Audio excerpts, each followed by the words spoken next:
So yesterday when we were heading to Dambulla, we ran into some vehicle issues, there were some technical problems, and we decided, okay, we need to take the vehicle to a garage. Turns out it wasn't something that had a quick fix, it actually needed a couple of hours to get done, so we actually spent pretty much the whole day in the garage. But in the end, when it was starting to look a bit bleak, Ashan actually left Colombo with a replacement vehicle for us, and that is just so superb. We needed that kind of reliability. Another thing that this made me realize was the determination and persistence of the Sri Lankan people, because these guys, they did not give up, and they especially didn't want to give up on us because they knew we were not from Dambulla and we were out of the city. At the end of the day, when you're traveling through the island, you kind of want to know that the locals will be there to help you out, and that's something that Sri Lankan people, you can count on them. They will always be there to help you out.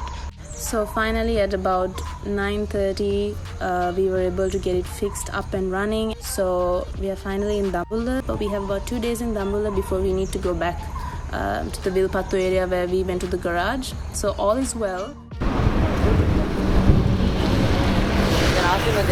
What's happening, guys?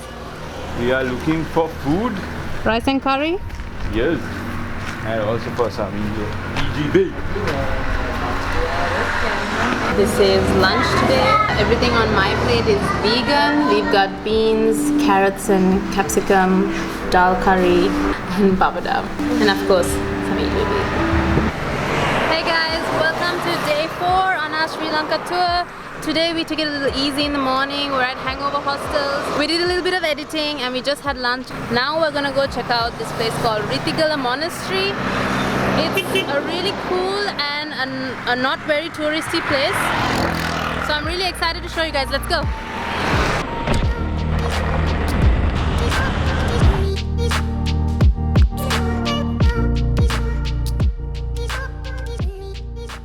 Hey guys, quick vlog update. So we are heading towards Ritigala Monastery right now. We followed the Google Maps location. You don't want to do that because that road is not connected to the Ritigala Monastery or the mountain. It's just a dead end. Avoid that. You want to drive straight past that to the Moragada police station, and there is a right turn just before the police station.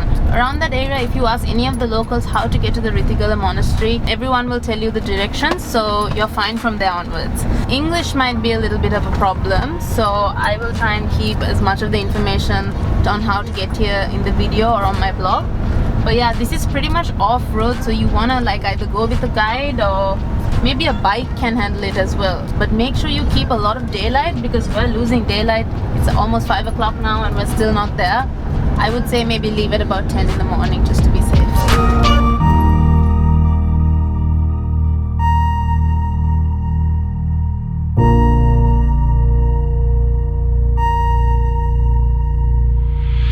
Such a bummer, guys. It's so beautiful, but we can't stay here any longer. You have to come here before 4 p.m. unfortunately.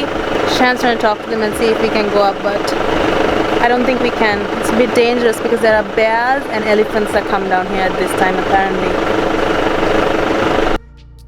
Libraries, hospitals, all of those was the modern.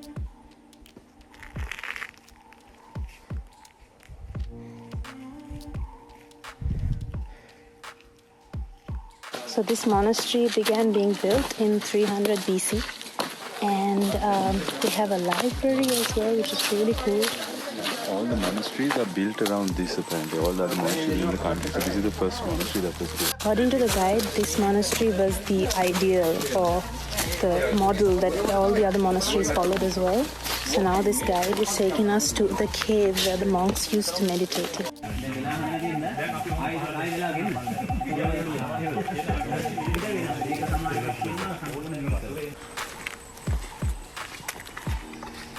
It's so peaceful here.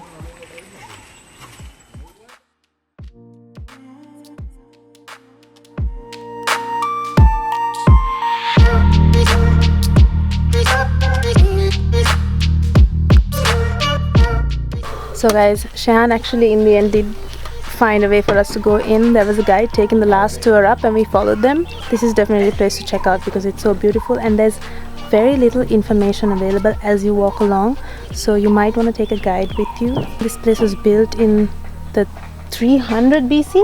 Yeah.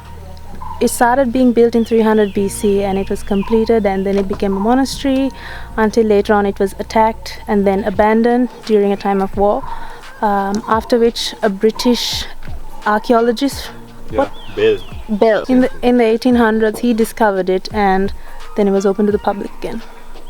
Very nice. Definitely want to check this place out. Please come before 4 p.m. Good morning, guys. It is day 5 on our This is Sri Lanka trip. I'm just on my way to the car right now. We have a big day planned today. We are going to go to Sigiriya in the morning, and then we have lunch at this lady's house. She's going to teach us how to cook, and after that we have to go to Pidurangala to get a better view of Sigiriya. So it's going to be a bit tiring, but I'm super excited.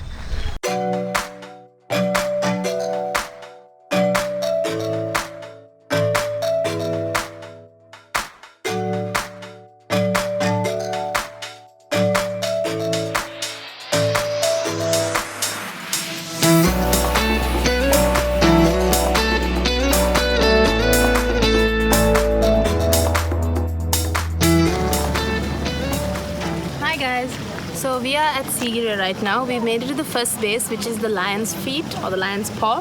Behind us over there is actually Pidurangala, and we'll be climbing that a bit later as well. So I'll tell you the whole story about King Kashyapa and the history behind Sigiriya as soon as we reach the top. But for now, I'll tell you a few things. One is that Sigiriya opens at 6:30, so you really do want to come here as early as possible because it is hot right now. 2, you are not allowed to bring any like plastic water bottles or anything. You can bring the water bottle, but you have to cut the label. Yeah. And 3, you have to be very careful when you're filming here because the frescoes you are not allowed to film at all. It can be really problematic if you do. And 4, try not to make too much noise because the wasps get irritated and it might cause an attack. Be careful of that.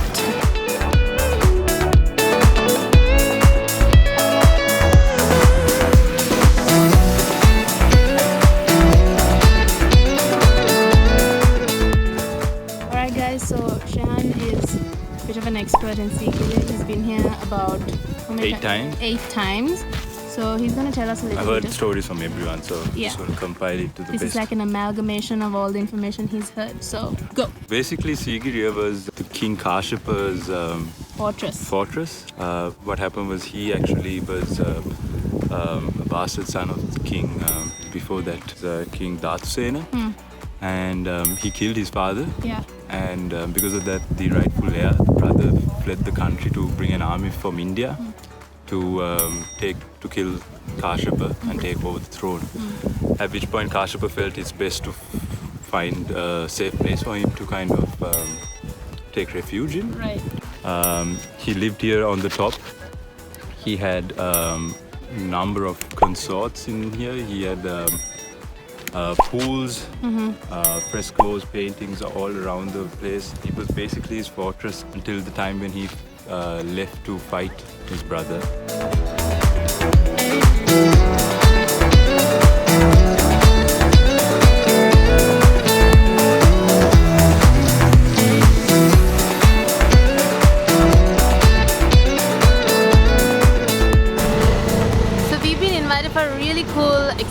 By Cinnamon Nature Trails. This is actually a local's home, and we're gonna go inside and they're gonna cook a really awesome meal for us in their own special way. So I'm excited to show you that.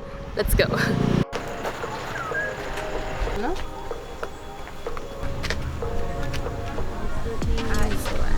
So we were actually welcomed into this house and given betel leaf. This is a traditional form of like accepting a guest into your home, and as well as to say Aiboan, traditional way of greeting as well.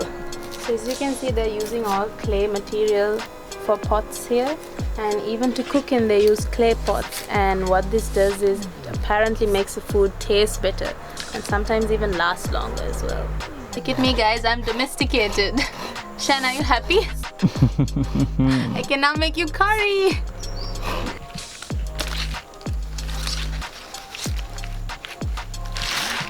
Yeah.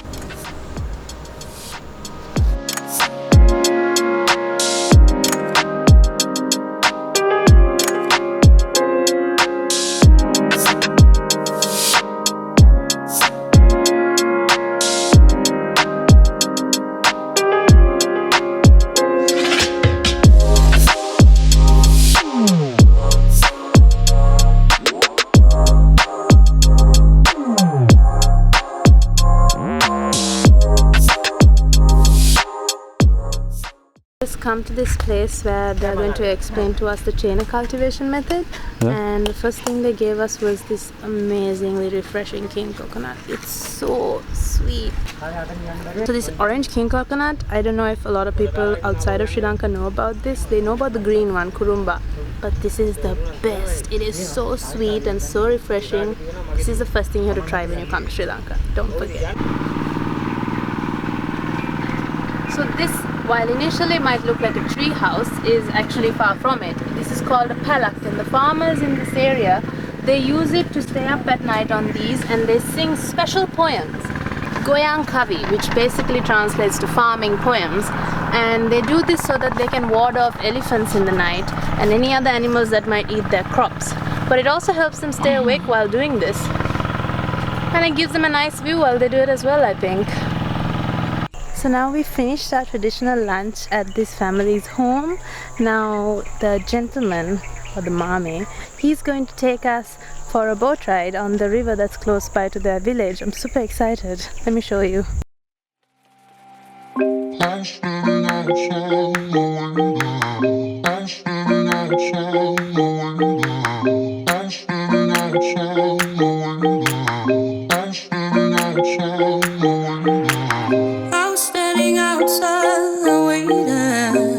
Waiting for you.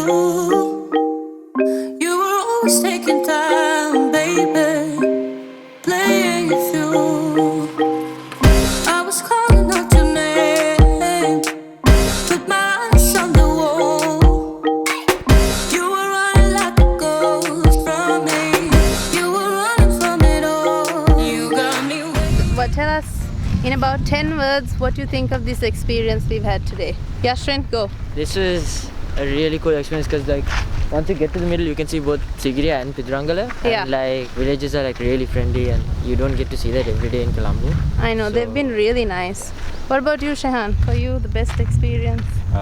Yeah, talking to these villagers, seeing how They make a living through this through tourism that's happening here. I think it's really a really cool thing that Cinnamon is also doing with regards to like sustainable tourism. Like all these guys are making money out of that. I know. As opposed to just farming crop. Yeah.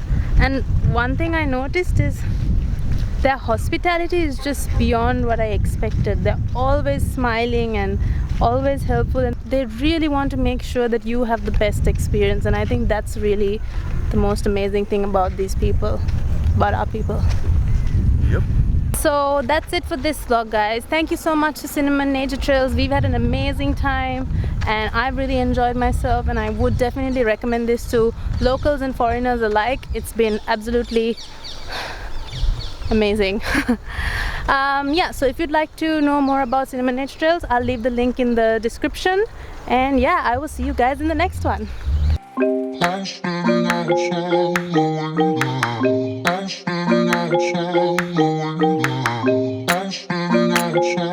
I'm